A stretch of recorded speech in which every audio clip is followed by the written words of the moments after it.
Hello everyone, स्वागत है आप सभी का लॉ एंड जुडिशरी क्लासेस में। आज हम बात करेंगे भारतीय न्याय संहिता के बारे में। इसके पहले लेक्चर सीरीज में हमने सेक्शन 1, 2 और 3 कंप्लीट कर लिया है। आज हम बात करेंगे सेक्शन 4 और चैप्टर नंबर 2 से, है ना, क्योंकि चैप्टर 1 नंबर 1 हमने क्या किया है, कंप्लीट कर लिया है। चैप्टर नंबर 1 में कौन कौन से सेक्शन थे? सेक्शन 1, 2 और 3। आज हम बात करेंगे सेक्शन 4 के बारे में, जो कि क्या बताता है आपका दंड के बारे में, यानी कि कितने तरीके के पनिशमेंट्स इस भारतीय न्याय संहिता में दिए गए हैं। तो चलिए फिर शुरू करते हैं। इसके पहले मैं ये बता दूं कि मैंने इसके पहले एक क्वेश्चन पूछा था कि एक्ट क्या होता है और ओमिशन क्या होता है, जिसके बारे में मधु जी ने जो है आंसर का जवाब दिया, जिसमें उन्होंने लोप के बारे में तो सही सही बताया है, लेकिन एक्ट थोड़ा सा गड़बड़ हो गया कि एक्ट क्या होता है। वापस से जाइए, वीडियो देखिए और उसको क्लियर करिए, ठीक है। चलिए तो शुरू करते हैं हम लोग आज का क्लास। क्या कह रहा है इसमें? दंडों के विषय में, है ना, ऑफ पनिशमेंट्स, यानी कि इस चैप्टर नंबर 2 में हम पनिशमेंट देखेंगे कि कितने कितने तरीके के पनिशमेंट दिए गए हैं भारतीय न्याय संहिता में और कैसे कैसे दंड दिया जाएगा इसके बारे में। तो सबसे पहले क्या कहता है आपका सेक्शन नंबर 4 कि अपराधी इस संहिता के उपबंधों के अधीन जिन दंडों से दायी होंगे, दायी का मतलब क्या होता है? उत्तरदायी, है ना, उत्तरदायी होंगे, वे हैं कौन कौन सा? पहला क्या कह रहा है? मृत्यु दंड। दूसरा आपका आजीवन कारावास। देखिए, मृत्यु दंड को क्या कहते हैं? डेथ पेनल्टी कहते हैं, ठीक है, डेथ पेनल्टी यानी मृत्यु दंड। आजीवन कारावास को क्या कहते हैं? लाइफ इम्प्रिजनमेंट, यानी कि जीवन भर के लिए किसी को जेल में रख देना, हमेशा के लिए, वो क्या है आपका? लाइफ इम्प्रिजनमेंट है। क्लियर? फिर क्या कह रहा है आपका? Life imprisonment. नेक्स्ट क्या कह रहा है आपका? कारावास। अब ये जो इम्प्रिजनमेंट है यानी कि कारावास है, ये किस तरीके का हो सकता है? तो 2 तरीके का हो सकता है। कैसा? पहला क्या कह रहा है? कठोर या श्रम के साथ, और दूसरा सादा, यानी कि सिंपल और रिग्रेस, है ना। 2 तरीके से हो सकते हैं, सिंपल और रिग्रेस, यानी कि साधारण भी, यानी कि सिंपल तरीके से बस जेल में रखा जाएगा, और दूसरा कठोर, यानी कि जिसके लिए आपको क्या किया जाएगा भाई? रखा तो जेल में जाएगा ही, साथ में आपसे काम वाम भी कराया जाएगा, वो अलग से। तो वो क्या है? रिग्रेस इम्प्रिजनमेंट है। क्लियर? फिर नेक्स्ट क्या कह रहा है आपका? संपत्ति की जब्ती, यानी कि फोरफीचर कर लेना, प्रॉपर्टी को जब्त कर लेना, कब्जे में रख लेना। तो ये भी एक आधार है। कब होता है ऐसा? तो ज्यादातर मामलों में कब होता है? जब कोर्ट ने आपको बुलाया समन या वारंट जारी करके और आप नहीं आए, तो न्यायालय क्या करेगा? दंड के रूप में आपकी संपत्ति को फोरफीचर कर लेगा भाई, जब्त करके रख लेगा। क्लियर? कितने ग्राउंड हम लोगों ने देख लिए? पहला मृत्युदंड, दूसरा आजीवन कारावास, तीसरा कारावास, चौथा संपत्ति की जब्ती। नेक्स्ट हम देखते हैं, टोटल 6 हैं, ठीक है। दंड जो है 6 प्रकार से जो है दंड दिए गए हैं यहाँ पे, ठीक है, 6 प्रकार से। नेक्स्ट आपका क्या कह रहा है? नेक्स्ट कह रहा है आपका जुर्माना, ठीक है, यानी कि फाइन भी लगाया जा सकता है ना, कि इतने साल का कारावास और प्लस इतना रुपए जुर्माना, तो जुर्माना भी लगाया जा सकता है। फिर क्या कह रहा है? सामुदायिक सेवा।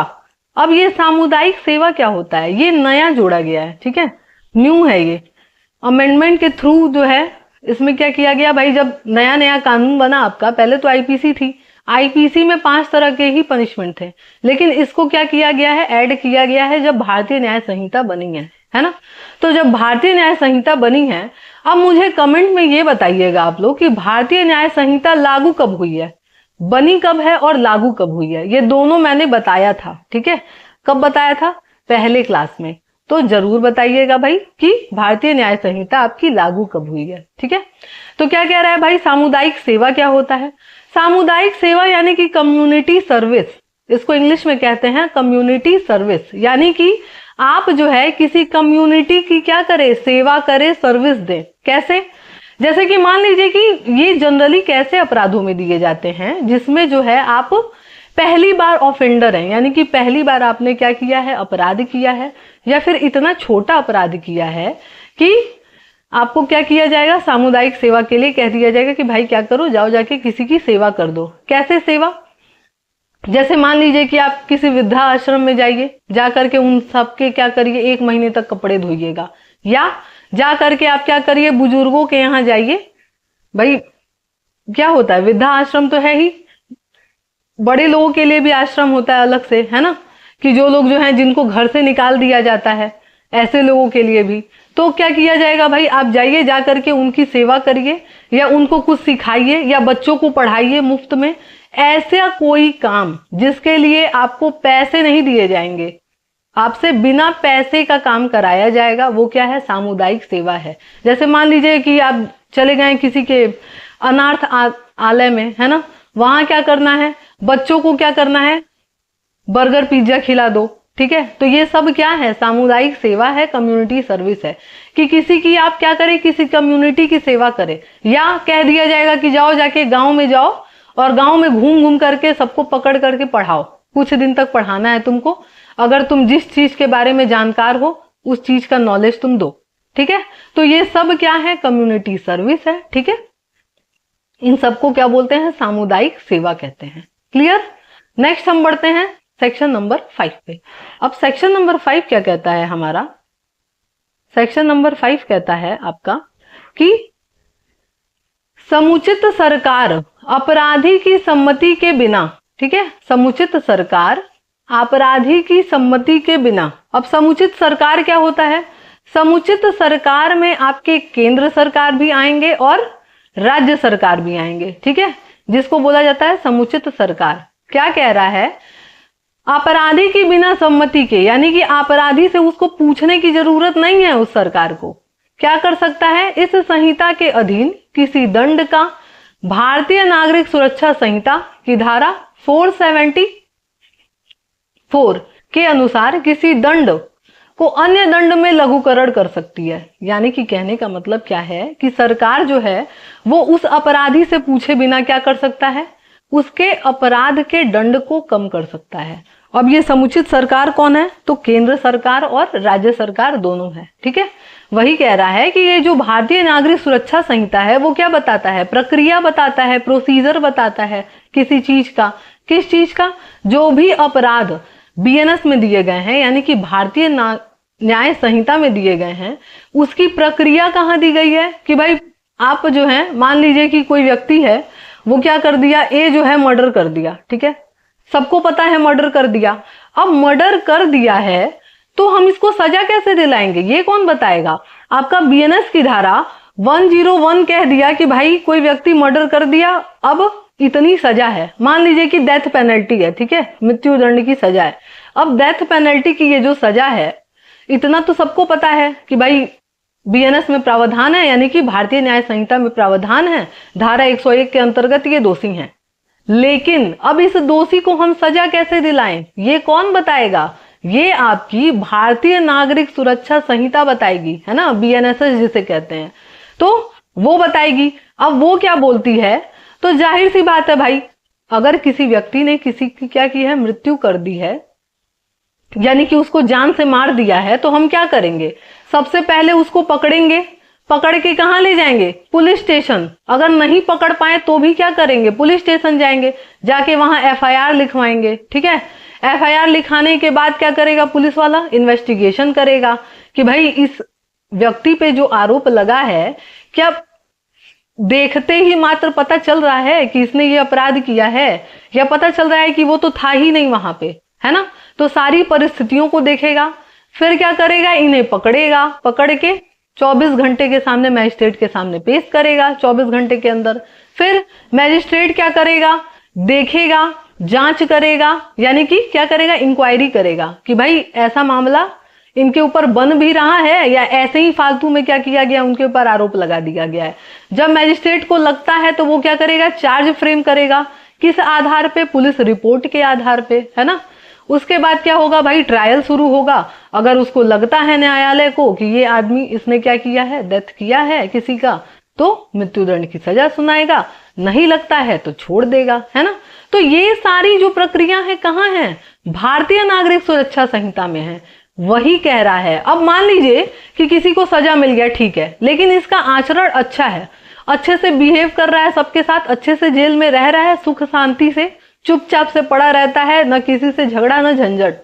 अब जो है भाई ये अच्छे से रह रहे हैं, समय भी अपना काट चुके हैं जितना काटना था, कुछ समय बचा हुआ है, तो सरकार क्या करती है भाई, जो राष्ट्रपति होते हैं वो क्षमा दान देते हैं ना। जब आप लोगों ने कॉन्स्टिट्यूशन पढ़ा होगा तो उसमें पता चला होगा, है ना। तो जब क्षमा दान दिया जाता है हर 15 अगस्त 26 जनवरी को, तो किसको दिया जाएगा? ऐसे ही व्यक्ति को दिया जाएगा ना जिसको सजा मिला हुआ है ना। तो भाई उसका आचरण ठीक निकला। समुचित सरकार यानी कि गवर्नमेंट ये तय करती है कि इनको क्या कर दिया जाए, छोड़ दिया जाए भाई, क्योंकि इनका आचरण बढ़िया है, इनको छोड़ दो। तो क्या गवर्नमेंट इनसे पूछेगी कि भाई तुमको छोड़े या नहीं छोड़े, या तुमको जेल में ही मजा आ रहा है, रहो जेल में ही? नहीं ना, पूछेगी नहीं, खुद से ही क्या करेगी, इनको छोड़ सकती है। वही लिखा हुआ है कि समुचित सरकार अपराधी की बिना सहमति के उसको क्या कर सकता है भाई, छोड़ सकता है, रिहा कर सकता है, या फिर क्या कर सकता है, उनकी दंड की मात्रा में कमी कर सकता है। कि मान लीजिए कि अगर 20 साल का सजा है तो उसको 10 साल का बना दिया, कोई दिक्कत नहीं है, सरकार कर सकती है ऐसा। क्लियर? चलिए उसके बाद क्या कह रहा है, स्पष्टीकरण, यानी कि इसका कुछ एक्सप्लेनेशन भी है। एक्सप्लेनेशन क्या है आपका? कह रहा है इसमें कि इस धारा के प्रयोजनों के लिए समुचित सरकार से, जो मैंने बताया है कि समुचित सरकार में कौन कौन आएगा, ठीक है। तो स्पष्टीकरण क्या कहता है, ऊपर कही गई बात को और क्लियर करता है। तो क्या कह रहा है इसमें समुचित सरकार का मतलब, कि उन मामलों में केंद्र सरकार अभिप्रेत है। मिला? मैंने बोला था ना केंद्र सरकार और राज्य सरकार दोनों आएगा। तो पहला क्या कह रहा है कि उन मामलों में केंद्र सरकार अभिप्रेत है जिनमें दंडादेश मृत्यु दंड का है, या ऐसे विषय जिस पर संघ की कार्यपालिका शक्ति का विस्तार है से संबंधित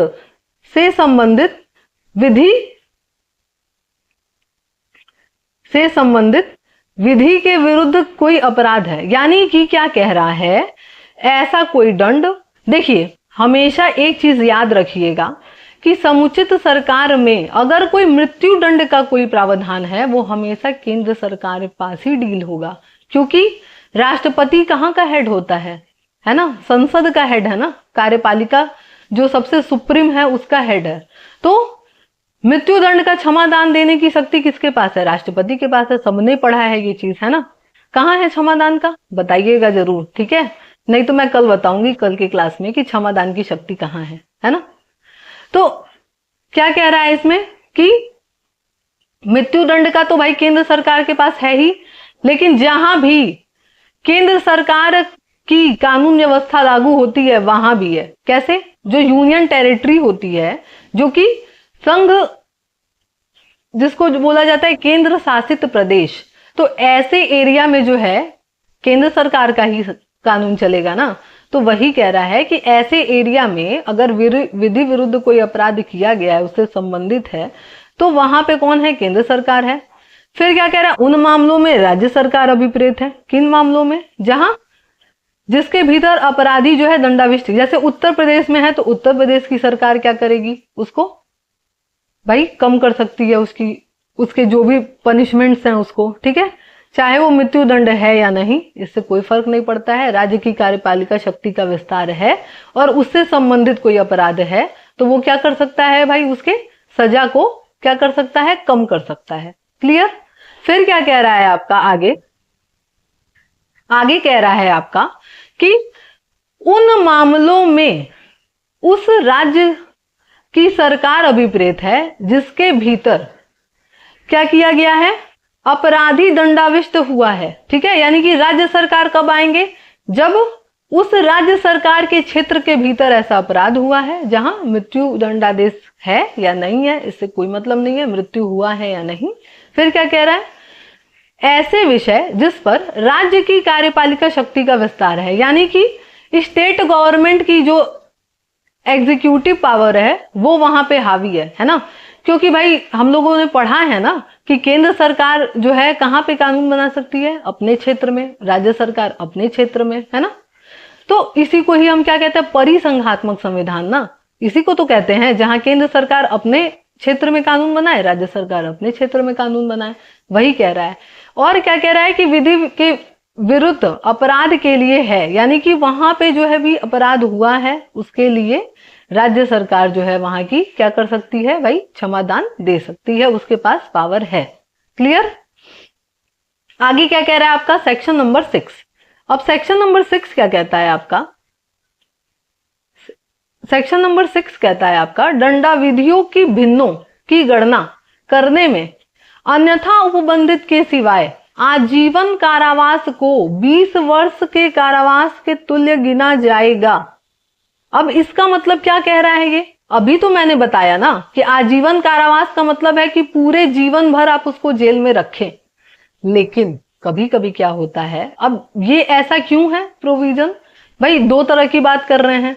अभी बोला कि आजीवन कारावास का मतलब तो भाई लाइफ, पूरे जीवन भर आप जेल में डाल दीजिए, लेकिन यहां ऐसा क्यों लिखा है, उसके पीछे रीजन है। क्या रीजन है कि मान लीजिए कि अगर हम किसी को आजीवन कारावास दे दिए सजा, ठीक है, न्यायाधीश है, सजा दे दिए आजीवन कारावास का, तो आजीवन कारावास का सजा दिए हैं, तो ये जो सरकार है जो कि सजा कम करने के चक्कर में है, तो आप सजा कब कम करेंगे, जब उसने 20 साल काट लिया है तब करेंगे, उसके पहले नहीं कर सकते। ठीक है, यही कह रहा है कि आजीवन कारावास को हम कितना गिनेंगे, कम से कम जो है 20 वर्ष तो गिनेंगे ही गिनेंगे। ठीक है, या फिर एक और कंडीशन होता है जब आजीवन कारावास को 20 साल गिना जाता है। कब गिना जाता है, जब मान लीजिए कि कुछ जुर्माना वगैरह लगा दिया सरकार ने, ठीक है, सॉरी न्यायालय ने, ठीक है, कि मान लीजिए जुर्माना लगा दिया न्यायालय ने, और वो व्यक्ति क्या कह रहा है कि भाई जब जीवन भर जेल में रहना है तो हम क्यों दे जुर्माना, है ना, लॉजिक है ना भाई, कि मान लीजिए ए को जो है लाइफ इंप्रिजनमेंट की सजा मिल गई, यानी आजीवन कारावास का सजा मिल गया, और प्लस बोला कि भाई 50,000 जुर्माना दो, तो अब जो जिस व्यक्ति को हमेशा के लिए जीवन भर जो है जेल में रखा जाएगा वो पैसा देगा, और क्या ही कर लेगा न्यायालय उसका, और कुछ तो नहीं कर सकता ना न्यायालय उसका। ऐसा तो है नहीं कि 50,000 रुपए ने दिए तो फांसी पे चढ़ा देंगे, ऐसा तो नहीं है ना। तो वही कह रहा है कि भाई इनको क्या किया गया, लाइफ इंप्रिजनमेंट दे दिया गया, आजीवन कारावास दिया गया, और ये अब जीवन भर जेल में है। 50,000 जुर्माना नहीं दिए तो नहीं दिए, कोई दिक्कत नहीं है। जब इनको छोड़ने की टाइम आएगा ना, जब इनको छोड़ने का बारी आएगा, तब क्या होगा, ये जो आपका 20 साल गिना जा रहा है उसका क्या किया जाएगा, 1/4 हिस्सा जो निकला आपका, 1/4 हिस्सा, उतने का कारावास इनको अलग से भुगतना पड़ेगा। ठीक है, तब गणना की जाएगी 20 साल। एक बार वापस से समझा देते हैं, हो सकता है क्लियर नहीं हुआ होगा। देखिए पहली कंडीशन क्या है, पहली कंडीशन बोला कि अगर किसी व्यक्ति को आजीवन कारावास की सजा दे दी गई है तो हम 20 साल क्यों गिनेंगे, तब जबकि किसी सरकार को उसको क्या करना है भाई, क्षमादान देना है। ठीक है, या फिर उसके सजा को कम करना है, तो कितना भी कम करेंगे आप, मान लीजिए कि आजीवन कारावास है, जीवन भर का जेल, तो आप क्या कर सकते हैं, उसकी सजा को 20 साल कर सकते हैं। ठीक है, उससे ज्यादा कम नहीं कर सकते आप। ठीक है, कि भाई 20 साल तक कर दिए, ठीक, कम ही करना है ना, तो आप आजीवन कारावास को 20 साल गिनिए। ठीक है, और भी कई सारी क्राइटेरिया है जिसमें आपका 14 साल से 7 साल तक हो जाता है। ठीक है, तो वो आगे चल के जैसे जैसे लेक्चर आगे बढ़ेगा और जैसे जैसे आप नए नए कानून जानेंगे और धीरे धीरे आपको क्लियर होते जाएगा आगे की चीजें। ठीक है, अभी इतना लोड नहीं लेना है। क्यों नहीं लेना है, क्योंकि अभी आप लोग फ्रेशर हैं, तो इस पे इतना लोड नहीं लेना है। जो पहले से एक बार पढ़ चुका है वो मेरी इस बात को समझ रहा होगा कि हम कहना क्या चाह रहे हैं। ठीक है, चलिए, तो क्या कह रहा है, और दूसरी कंडीशन क्या, कि मान लीजिए साथ में जुर्माना भी लगा था और ये जुर्माना नहीं दिए, कह रहे हैं जब जेल में ही रहना है तो क्यों दे, है ना, तो अब जेल में ही रहना है तो क्यों दे, तो उस समय जब इनको छोड़ा जाएगा तो वो जो जुर्माना नहीं दिए थे ना, उसके एवज में इनको सजा भुगतना पड़ेगा, उसके बाद ही छोड़ा जाएगा। यही कह रहा है कि उस समय तब गणना किया जाएगा किस चीज का, आजीवन कारावास का 20 साल के तुल्य माना जाएगा। क्लियर। चलिए, तो वापस से हम लोग क्या करते हैं, फिर से रिवीजन कर लेते हैं जितने भी अभी सेक्शन हमने पढ़ा है। ठीक है, जितने भी सेक्शन हमने पढ़ा है वापस से हम लोग क्या करते हैं, उसको रिवीजन कर लेते हैं। पहला क्या कहा है भाई, सेक्शन नंबर 4 आपका 4 क्या कहता है, कितने तरीके की पनिशमेंट बताता है भारतीय नागरिक संहिता में, सॉरी भारतीय न्याय संहिता में कितने तरीके की, 6 तरीके की। ठीक है, 6 तरीके की पनिशमेंट। कौन कौन सी बता रहा है भाई, कौन कौन सी बता रहा है। पहला डेथ पेनल्टी, ठीक है, मृत्यु दंड, ठीक है, डेथ पेनल्टी। दूसरा क्या बोला, लाइफ इम्प्रिजनमेंट, यानी कि आपका आजीवन कारावास।